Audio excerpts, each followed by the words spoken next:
اعوذ باللہ من الشیطان الرجیم بسم اللہ الرحمن الرحیم سورۃ البقرہ آیت نمبر 51 سے تفسیر دیکھتے ہیں۔ وَإِذْ وَاعَدْنَا، اور جب وعدہ کیا ہم نے موسیٰ علیہ السلام سے 40 لیلۃ 40 راتوں کا۔ اللہ تعالیٰ نے جب موسیٰ علیہ السلام کو تورات دینے کے لیے 40 راتوں کے لیے طور پر بلایا تھا، تو یہ اس وقت کا واقعہ ہے کہ جب موسیٰ علیہ السلام اپنی قوم کو چھوڑ کر گئے طور پر، اور پیچھے سے قوم نے کیا کیا؟ ثم اتخذتم، پھر بنا لیا تم نے العجل، بچھڑے کو، یعنی معبود، من بعدہ، بعد اس کے، تو انہوں نے بچھڑے کو معبود بنا لیا، وانتم ظالمون، اور تم تھے ظالم۔ تو جب موسیٰ علیہ السلام بنی اسرائیل کو چھوڑ کر گئے تو بنی اسرائیل نے سامری کے پیچھے لگ کر بچھڑے کی پوجا شروع کر دی، اور ان کی حالت دیکھیں کہ ان کے بیچ میں اللہ تعالیٰ کے رسول ہے، انبیاء ہے، موسیٰ علیہ السلام ہے، ہارون علیہ السلام ہے، ان کے پاس، ان کی آنکھوں کے سامنے ان کو معجزات دکھائی جا رہی ہیں، اور پھر بھی ان کی جہالت دیکھیں کہ انہوں نے کس طرح ظلم کیا کہ اللہ تعالیٰ کو چھوڑ کر انہوں نے ایک ایسی چیز کو معبود بنا لیا، بچھڑے کو دیکھا اور کہا کہ ہمارے لیے بھی اس طرح کا معبود بناؤ، اور اس کو معبود بنا لیا۔ ثم عفونا، پھر درگزر کیا ہم نے، عنکم، تم سے، من بعدی، بعد، ذالک، اس کے، لعلکم، تاکہ تم تشکرون، تم شکر ادا کرو۔ اللہ تعالیٰ نے اس کے بعد بھی انہیں، اس کے باوجود بھی اللہ تعالیٰ نے انہیں معاف کر دیا تاکہ وہ شکر گزاری ادا کرے۔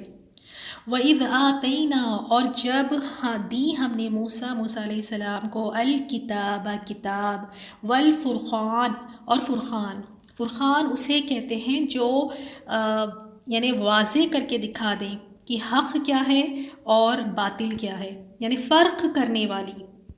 تو یہاں پہ الفرقان تورات کو کہا گیا ہے، اور قرآن کو بھی الفرقان کہا جاتا ہے، کیونکہ ہر آسمانی کتاب حق اور باطل کو واضح کر کے دکھاتی ہے، اور یہاں الفرقان سے تورات بھی مراد ہے، اور ہو سکتا ہے معجزات بھی، جو معجزات دے کر آپ موسیٰ علیہ السلام کو اللہ تعالیٰ نے بھیجا تھا، اور معجزات کے ذریعے بھی حق و باطل کی پہچان ہوتی ہے، تو اللہ تعالیٰ نے کتاب اور فرقان دیا، لعلکم، تاکہ تم تہتدون، تم ہدایت پا جاؤ۔ تو ہدایت پانے کے لیے اللہ تعالیٰ نے انتظام بھی کیا ان کے لیے، اور کتاب اور فرقان بھی انہیں عطا کی۔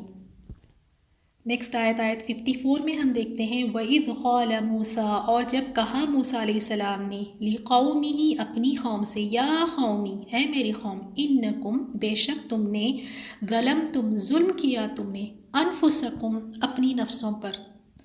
یعنی انسان جب شرک کرتا ہے، اللہ تعالیٰ کے ساتھ شریک ٹھہراتا ہے، تو وہ اپنے نفس پر ظلم کر رہا ہے، اور یہ سب سے بڑا ظلم ہے۔ اور ان کا ظلم یہاں پہ کیا بتایا گیا؟ باتخاذکم، باوجہ بنانے کے تمہارے، العجل، بچھڑے کو معبود۔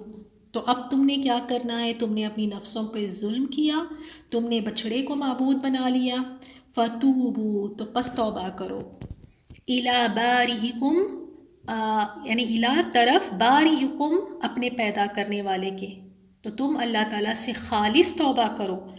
فَاقْتُلُوا، اور ان کی توبہ کے ساتھ اور کیا شرط لگائی گئی تھی کہ تو قتل کرو، انفسکم، نفسوں کو اپنی، اور ان کو یہ بھی کہا گیا تھا کہ اپنی نفسوں کو قتل کرو۔ توبہ کرنے کے ساتھ ساتھ یہ دوسری چیز تھی، اور اس میں دو اوپینینز آتے ہیں، دو رائے آتی ہے کہ کس طرح اپنے نفسوں کو قتل کرے، اور ایک یہ ہے کہ سب کو دو صفوں میں کر دیا گیا اور انہوں نے ایک دوسرے کو قتل کیا، اور دوسرا اس کا معنی یہ بھی ہے کہ شرک کرنے والوں کو کھڑا کر دیا گیا، جس کسی نے بھی شرک کیا تھا انہیں کھڑا کیا گیا، اور جو اس سے محفوظ رہے تھے انہیں قتل کرنے کا حکم دیا گیا۔ اس طرح ان کو یعنی قتل کیا گیا، اور 70,000 لوگ قتل کیے گئے، اور کیونکہ یہ سب سے بڑا ظلم تھا، معجزات دیکھنے کے بعد اللہ تعالیٰ کی اتنی نعمتیں ان پر تھیں، اور یہ سب کچھ ہونے کے بعد بھی اگر وہ شرک کرتے ہیں تو پھر ان کی تو سزا یہی تھی، بچھڑے کو معبود بنایا، اور بغیر کوئی لڑائی کے، بغیر کوئی ہتھیار اٹھائے کہ اللہ تعالیٰ نے انہیں فرعون سے نجات دیا، کس طرح وہ ان کے اوپر ظلم و ستم کیا کرتا تھا، کتنی اذیتیں ان کو پہنچایا کرتا تھا، بے بس تھے اس کے آگے، اللہ نے اس سے نجات دی، ان کے لیے اتنے انتظامات کیے، تو اب ان کے لیے یہ تھا کہ انہوں نے شرک کیا ہے اور انہوں نے ناشکری کی، بچھڑے کو انہوں نے معبود بنایا، تو اب ان کے لیے یہ تھا کہ یہ ایک دوسرے کو قتل کریں گے۔ ذالکم، یہ خیر لکم، بہتر ہے تمہارے لیے، عند نزدیک باریکم، تمہارے پیدا کرنے والے کے، یہ زیادہ بہتر ہے۔ فتاب علیکم، پھر مہربان ہوا، علیکم تم پر، اللہ تعالیٰ پھر تمہاری طرف متوجہ ہوا، وہ مہربان ہوا، کیوں؟ کیونکہ انہو، بے شک وہ ہوا، وہی ہے، التواب، بہت زیادہ توبہ قبول کرنے والا، اور رحیم، بار بار رحم کرنے والا، بہت زیادہ رحم کرنے والا۔ تو اگر انسان سے گناہ ہو جاتے ہیں اور اس کے بعد وہ نادم، پچھتاتے ہیں، نادم ہوتے ہیں، اس پر گلٹی فیل کرتے ہیں، تو وہ اللہ تعالیٰ کو تواب پائیں گے۔ توبہ کے دروازے کھلے ہوئے ہیں، یہاں تک کہ جب تک موت کا وقت نہ آ جائے، انسان جب تک اللہ سے توبہ کرتے رہے گا، اپنے گناہوں کی معافی مانگے گا، اللہ تعالیٰ ضرور اسے معاف فرمائیں گے۔ اللہ تعالیٰ ہم سب کو بھی شرک سے محفوظ رکھیں۔ بنی اسرائیل کا کیا انجام ہوا، انہوں نے بچھڑے کا بت بنا کر اس کو پوجنے لگ گئے، اور آج بھی دیکھیں کتنی جہالت ہے ہم لوگوں میں۔ آپ دیکھیں کتنے ایسے مسلمان لوگ ہیں، وہ بچھڑے کا بت بنا کے تو پوجا نہیں کرتے، لیکن دیکھیں کہ کس طرح خبر پرستی کرتے ہیں، قبروں پہ جاتے ہیں اور وہاں جا کے ان کو سجدہ کرتے ہیں، یہ شرک ہے۔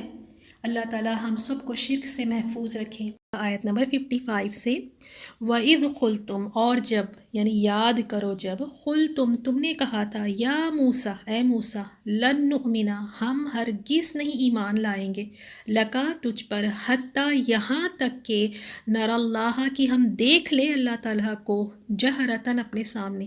یعنی انہوں نے اتنا بڑا مطالبہ کیا، اور یہ اس وقت کا واقعہ ہے جب حضرت موسیٰ علیہ السلام 70 آدمیوں کو کوہ طور پر تورات لانے کے لیے اپنے ساتھ لے گئے تھے۔ تو جب موسیٰ علیہ السلام واپس ہونے لگے تو انہوں نے کہا تھا کہ ہم تو بالکل یعنی ایمان نہیں لائیں گے، ہم تیری بات پر بالکل یقین نہیں کریں گے جب تک ہم اللہ تعالیٰ کو اپنے سامنے نہ دیکھ لیں۔ ان کی اس گستاخی پر اللہ تعالیٰ نے کیا فرمایا، فَأَخَذَتْكُمُ الصَّاعِقَةُ وَأَنْتُمْ تَنظُرُونَ، جس گستاخی کی سزا میں تم پر تمہارے دیکھتے ہوئے بجلی گری، یعنی وہ اپنی آنکھوں سے دیکھ رہے تھے اور بجلی ان پر گری اور سب کے سب مر گئے۔ اور یہ دیکھ کر حضرت موسیٰ علیہ السلام بہت زیادہ سخت پریشان ہوئے اور اللہ تعالیٰ سے دعائیں کی کہ یا اللہ ان کو زندگی دے دے، انہیں زندہ کر دے۔ تو پھر اللہ تعالیٰ نے انہیں دوبارہ زندہ کیا۔ اور جیسے اس آیت میں آیا ہے کہ دیکھتے ہوئے، یعنی وہ اپنی آنکھوں سے دیکھ رہے تھے بجلی گرتے ہوئے، اس کا مطلب یہ ہے کہ ابتدا میں جن پر بجلی گری، آخری والے اسے دیکھ رہے تھے، حتیٰ کہ سب کے سب پھر موت کی آغوش میں چلے گئے۔ اور موسیٰ علیہ السلام نے جب دعا کی تو پھر اللہ تعالیٰ نے ثُمَّ بَعَثْنَاكُم مِّن بَعْدِ مَوْتِكُمْ لَعَلَّكُمْ تَشْكُرُونَ، لیکن پھر اس لیے کہ تم شکر گزاری کرو، اس موت کے بعد بھی ہم نے تمہیں زندہ کر دیا۔ اللہ تعالیٰ نے دوبارہ پھر زندہ کر دیا ان سب کو تاکہ وہ شکر گزاری کریں، اللہ تعالیٰ کے شکر گزار بندے بنیں۔ نیکسٹ آیت میں دیکھتے ہیں، وَظَلَّلْنَا عَلَيْكُمُ الْغَمَامَ، اور ہم نے تم پر بادل کا سایہ کیا، یعنی وہ جہاں جہاں چلتے تو بادل ان کے اوپر سایہ کیے ہوئے ہوتی۔ وَأَنزَلْنَا، اور ہم نے نازل کیا، عَلَيْكُمْ تم پر، المن، من، والسلوى، اور سلوہ۔ من اور سلوہ یہ دو کھانے کی چیزیں تھیں، اور یہ واقعہ کب پیش آیا؟ جب یہ صحرائے سینا میں اترے تو وہاں پر آنے کے بعد ان کے لیے یہ مسئلہ ہوا کہ کھانے کا مسئلہ ہوا اور پانی کا مسئلہ کہ کھائیں کیا، اب کہاں سے یعنی زندہ رہنے کے لیے ان کے لیے کھانے کا انتظام ہو۔ تو اللہ تعالیٰ نے ان کے لیے یہ بھی انتظام کیا، کوئی انہیں کام کرنے کی ضرورت نہیں تھی۔ من اور سلوہ اللہ تعالیٰ نے ان کے لیے اتارا اور بہت ہی زیادہ نیوٹریشیس تھا کہ وہ کھا کر ان کو غذائیت مل جاتی تھی۔ اور من اسے کہتے ہیں جو اوس، اگر آپ نے دیکھی ہو تو درخت یا پتھر پر صبح صبح آپ دیکھتے ہیں تو یہ اوس تھی جو شہد کی طرح میٹھی ہوتی اور یہ خشک ڈرائی ہو کر گوند کی طرح ہو جاتی تھی۔ اور بعض نے من کو یہ بھی کہا کہ شہد یا میٹھا پانی۔ اور سلوہ یہ ایک بٹیر یا چڑیا کی طرح کا ایک پرندہ تھا، یہ جسے ذبح کر کر کھا لیا کرتے۔ تو دیکھیں کتنا بڑا اللہ تعالیٰ کی ان کے اوپر رحم و کرم تھا کہ اللہ نے ان کے لیے کھانے پینے کا انتظام کیا. یہ جہاں جہاں چلتے بادل ان کے اوپر سایہ کرتے. اور اللہ تعالیٰ نے فرمایا کلو کھاؤ من طیباتی ان پاکیزہ چیزوں میں سے ما رزقناکم جو ہم نے رزق دیا تم کو. با فراغت یعنی اب یہ رزق تمہیں اللہ نے دیا ہے، یہ پاکیزہ چیزیں ہیں تمہارے لیے، اس میں سے تم کھاؤ. وما ظلمونا اور انہوں نے ہم پر ظلم نہیں کیا، ولیکن لیکن کانوا انفسہم یظلمون البتہ وہ خود اپنی جانوں پر ظلم کرتے تھے. نیکسٹ آیت میں بھی ہم دیکھیں گے بنی اسرائیل کس طرح اللہ تعالیٰ کی نافرمانی کرتے، احکامات کو توڑتے. اس آیت میں بھی دیکھیں وَإِذْ قُلْنَا اور یاد کرو جب قُلْنَا کہا ہم نے ادخلوا داخل ہو جاؤ هذه القرية اس بستی میں، فَكُلُوا بس کھاؤ. ان کو کہا گیا کہ اس بستی میں داخل ہو جاؤ اور جو کچھ جہاں کہیں سے چاہو با فراغت کھاؤ، یعنی کوئی روک ٹوک نہیں ہے، با فراغت تم اس کو کھاؤ پیو. اور پھر کہ دوسرا حکم کیا دیا وَادْخُلُوا اور داخل ہو جاؤ البابا اس دروازے میں سجدن سجدہ کرتے ہوئے. اور ان کو حکم کیا دیا گیا تھا کہ کھاؤ پیو با فراغت اور دروازے میں سے سجدہ کرتے ہوئے گزرو. وَقُولُوا اور کہو حتتن کہو، یعنی ان کو حکم یہ دیا گیا تھا کہ حتتن کہتے ہوئے اس دروازے سے گزرنا سجدہ کرتے ہوئے. تو پھر اللہ تعالیٰ نے کیا فرمایا نغفر لکم ہم بخش دیں گے تمہارے لیے خطایاکم تمہاری ساری خطائیں، وسنزید المحسنین اور نیکی کرنے والوں کو اور زیادہ دیں گے. اب انہیں جس بستی میں داخل ہونے کا حکم دیا گیا تھا انہیں کہا گیا تھا کہ سجدہ کرتے ہوئے گزرنا، یعنی جھکے ہوئے داخل ہونا، یعنی سجدہ شکر ادا کرتے ہوئے داخل ہونا، اللہ تعالیٰ کی بارگاہ میں عاجزی و انکساری کا اظہار کرنا اور اللہ تعالیٰ کا شکر ادا کرتے ہوئے داخل ہونا. اب دیکھتے ہیں نیکسٹ آیت میں کہ ان کا رویہ کیا تھا، کیونکہ ہر بار انہوں نے نافرمانی کی، سرکشی کی. تو دیکھیں اس احکام پر بھی انہوں نے کیا کیا فَبَدَّلَ الَّذِينَ ظَلَمُوا تو بدل دیا ان لوگوں نے جنہوں نے ظلم کیا قَوْلًا غَيْرَ الَّذِي قِيلَ لَهُمْ اس بات کو جو ان سے کہی گئی تھی اسی کو انہوں نے بدل دیا. ان سے کہا تھا حتتن کہنا کہ ہمارے گناہ بخش دے، ہمیں معاف فرما دے، حتتن کی جگہ انہوں نے ہنتتن کہا، وہ ورڈ کو ہی چینج کر دیا. اور ہنتا کا مطلب ہوتا ہے گندم. تو دیکھیں یہاں پہ ان کی کس طرح سرکشی کے ایک بات کو چینج کر دینا، اس کا مذاق بناتے ہوئے، سیریس نہیں ہونا، سنجیدہ نہیں لینا بات کو، اس کا مذاق بناتے ہوئے اس انداز میں اس لفظ کو کہنا. تو اس وجہ سے پھر اللہ تعالیٰ نے کیا فرمایا فَأَنزَلْنَا عَلَى الَّذِينَ ظَلَمُوا تو پھر نازل کیا عَلَى الَّذِينَ ظَلَمُوا ان لوگوں پر جنہوں نے ظلم کیا رجزن عذاب من السماء آسمان سے. اور یہ عذاب کس شکل میں آیا ان کے پاس؟ بعض کہتے ہیں کہ یہ غضب الہی تھا، بعض نے کہا کہ یہ طاعون یعنی پلیگ کی بیماری تھی جو اللہ تعالیٰ نے ایز اے عذاب ان پر اتارا تھا. اور یہاں اس کی وجوہات بھی بتا دی کہ ایسے ہی ان پر عذاب نہیں اترا، ان کے یہاں پہ کارنامے بھی بتا دیے کہ بما کانوا یفسقون، اصل میں وجہ کیا تھی کہ وہ نافرمانی کی وجہ سے اللہ تعالیٰ نے ان پر عذاب نازل فرمایا. آیت نمبر 59 اور 60 دیکھتے ہیں. آیت 59 میں اللہ تعالیٰ نے فرمایا فبدل الذین تو بدل دیا ان لوگوں نے ظلموا جنہوں نے ظلم کیا قولاً بات کو. اور وہ کون سی بات تھی جو پچھلی آیت میں ہم نے دیکھا؟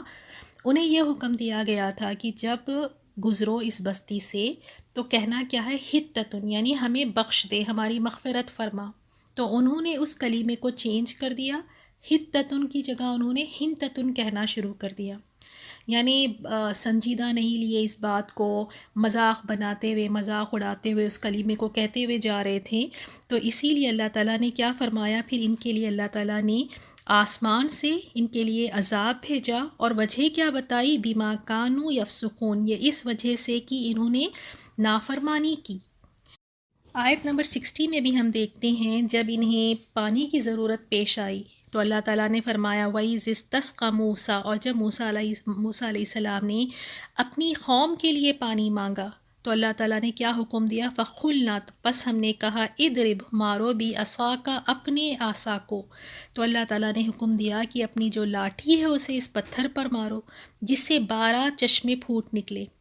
اور ہر گروہ اپنا چشمہ پہچان لیا، اور اللہ تعالیٰ نے کہا، ہم نے کہا کہ اللہ کا رزق کھاؤ اور پیو اور زمین میں فساد نہ کرتے پھرو۔ یعنی اللہ تعالیٰ نے ان کے اوپر اتنا بڑا رحم و فضل کیا کہ پانی کا انتظام کیا بس ایک عصا مارنے سے۔ یعنی اللہ تعالیٰ نے اس میں کتنی خیر و برکت ڈالی کہ اس سے 12 چشمے پھوٹ پڑے، اور 12 چشمے یہ اس طرح تھے کہ ان کے قبیلے بھی 12 تھے، اور ہر قبیلہ اپنے اپنے چشمے سے سیراب ہوتا تھا، یعنی ہر کسی کو کافی ہو گیا۔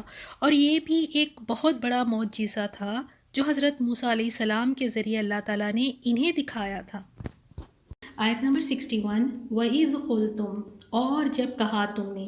تو بنی اسرائیل کو یہاں پر یاد دلایا جا رہا ہے وہ احسانات جو اللہ تعالیٰ نے ان پہ کیے تھے۔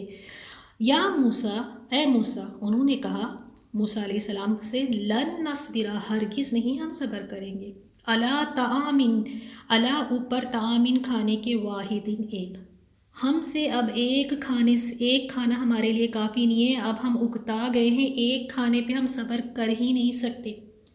ایک کیوں کہا؟ حالانکہ ان کو تو 2 کھانے دیے جاتے تھے، من اور سلوہ، کیونکہ ایک انہوں نے اس لیے کہا کہ یہ ایک ہی چیز ان کو ڈیلی ملا کرتی تھی، اس میں کوئی تبدیلی نہیں، یہ ایک ہی طرح کا کھانا تھا جو انہیں کھانے کے لیے دیا جاتا تھا۔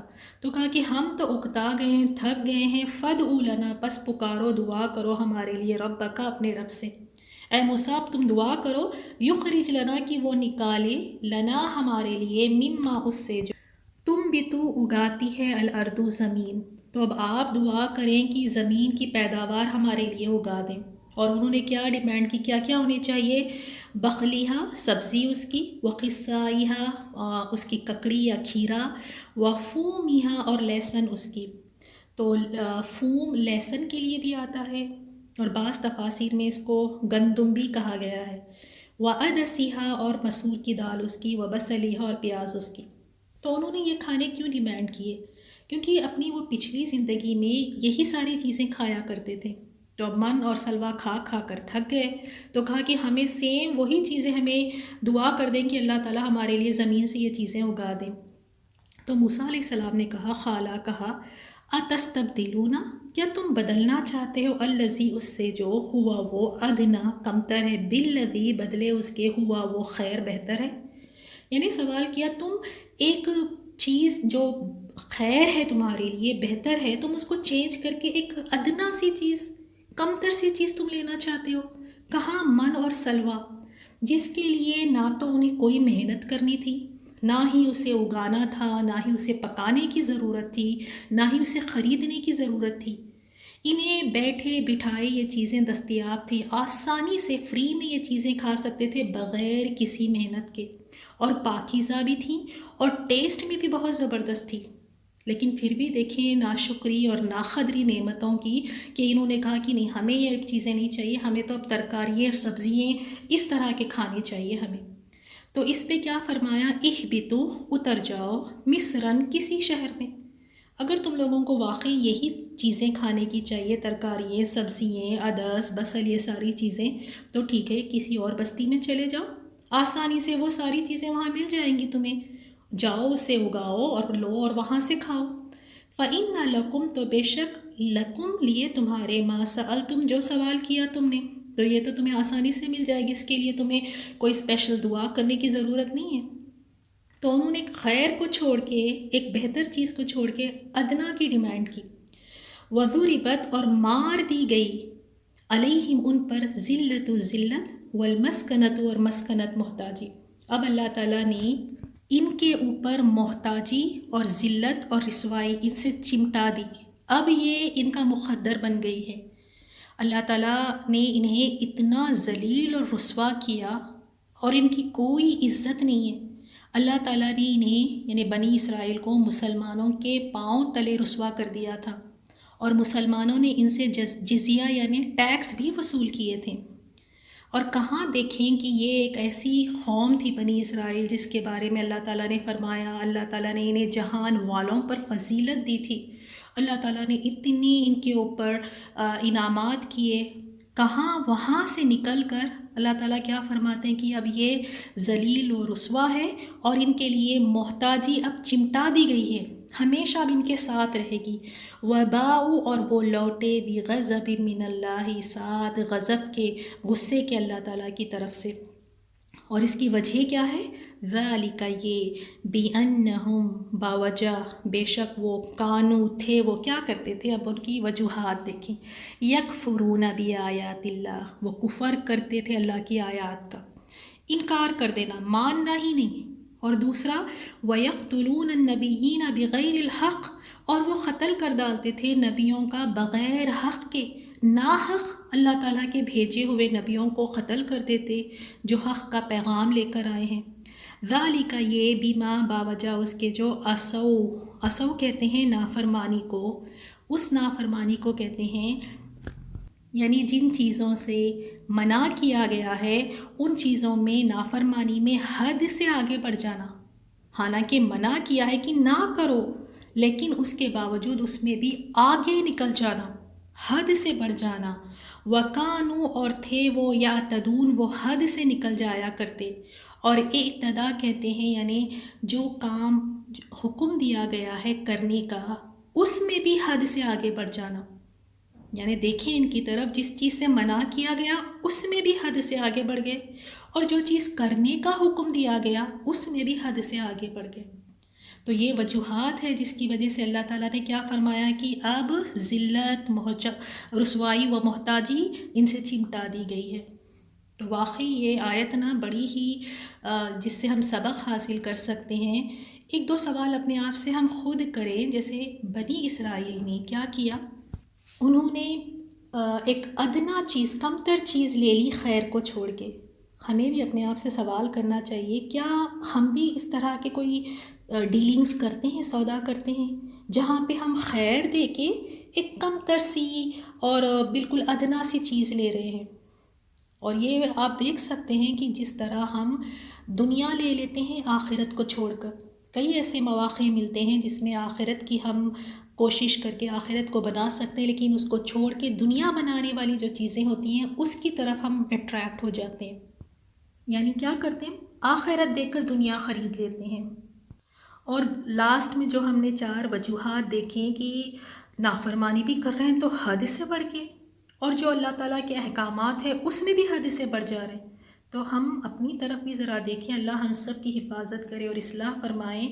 ہم بھی، ہمیں جو احکامات دیے گئے ہیں عبادات میں یا کسی میں، اس میں کتنا حد سے آگے بڑھ جاتے ہیں، جتنا ہمیں بتایا گیا اس طرح نہیں، اس سے آگے بڑھ چڑھ کے ہم کرتے ہیں، وہ چاہے وظیفے ہو، وہ چاہے کوئی اور چیزیں ہوں۔